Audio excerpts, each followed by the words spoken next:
एकादशी व्रत हिंदुओं में सबसे अधिक प्रचलित व्रत माना जाता है।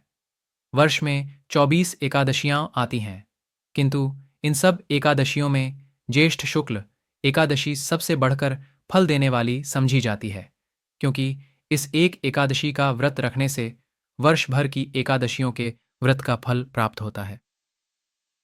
निर्जला एकादशी का व्रत अत्यंत संयम साध्य है। इस युग में यह व्रत संपूर्ण सुख भोग और अंत में मोक्ष कहा गया है। कृष्ण पक्ष और शुक्ल पक्ष दोनों पक्षों की एकादशी में अन्न खाना वर्जित है। अब व्रत कथा सुनिए।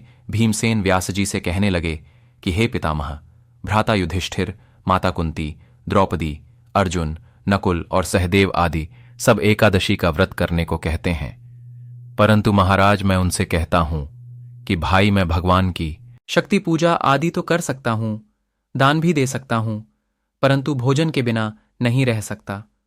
इस पर व्यास जी कहने लगे कि हे भीमसेन, यदि तुम नरक को बुरा और स्वर्ग को अच्छा समझते हो तो प्रतिमास की दोनों एकादशियों को अन्न मत खाया करो।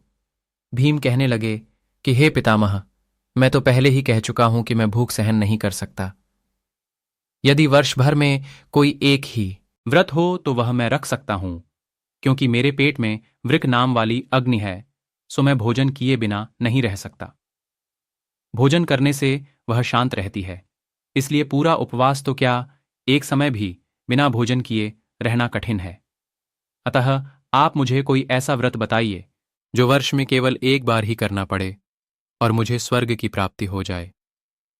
श्री व्यास जी कहने लगे कि हे पुत्र, बड़े बड़े ऋषियों ने बहुत शास्त्र आदि बनाए हैं जिनसे बिना धन के थोड़े परिश्रम से ही स्वर्ग की प्राप्ति हो सकती है। इसी प्रकार शास्त्रों में दोनों पक्षों की एकादशी का व्रत मुक्ति के लिए रखा जाता है। व्यास जी के वचन सुनकर भीमसेन नरक में जाने के नाम से भयभीत हो गए और कांपकर कहने लगे कि अब क्या करूं? मास में 2 व्रत तो मैं कर नहीं सकता। हां, वर्ष में एक व्रत करने का प्रयत्न अवश्य कर सकता हूं। अतः वर्ष में एक दिन व्रत करने से यदि मेरी मुक्ति हो जाए तो ऐसा कोई व्रत बताइए।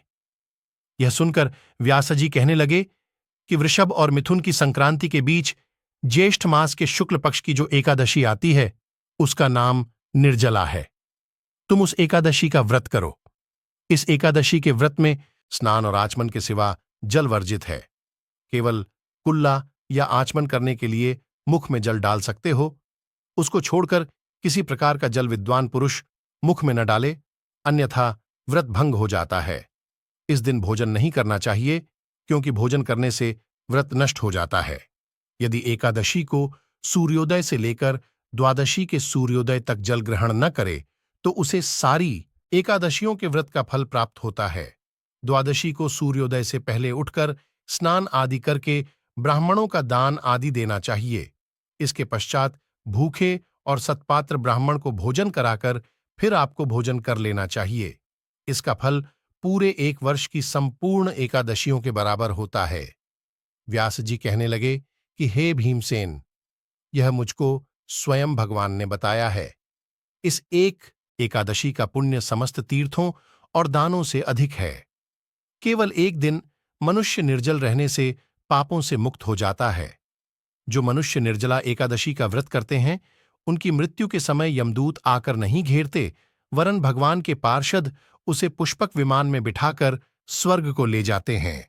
अतः संसार में सबसे श्रेष्ठ निर्जला एकादशी का व्रत है, इसलिए यत्न के साथ इस व्रत को करना चाहिए। उस दिन ओम नमो भगवते वासुदेवाय मंत्र का उच्चारण करना चाहिए और गौदान करना चाहिए। इस प्रकार व्यास जी की आज्ञानुसार भीमसेन ने इस व्रत को किया। इसलिए इस एकादशी को भीमसेनी या पांडव एकादशी भी कहते हैं।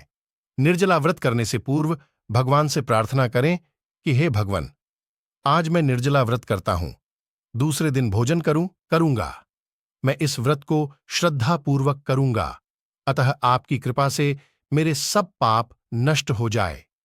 इस दिन जल से भरा हुआ एक घड़ा वस्त्र से ढंककर स्वर्ण सहित दान करना चाहिए। जय श्री हरि, जय श्री कृष्ण। सब्सक्राइब करें दोस्तों।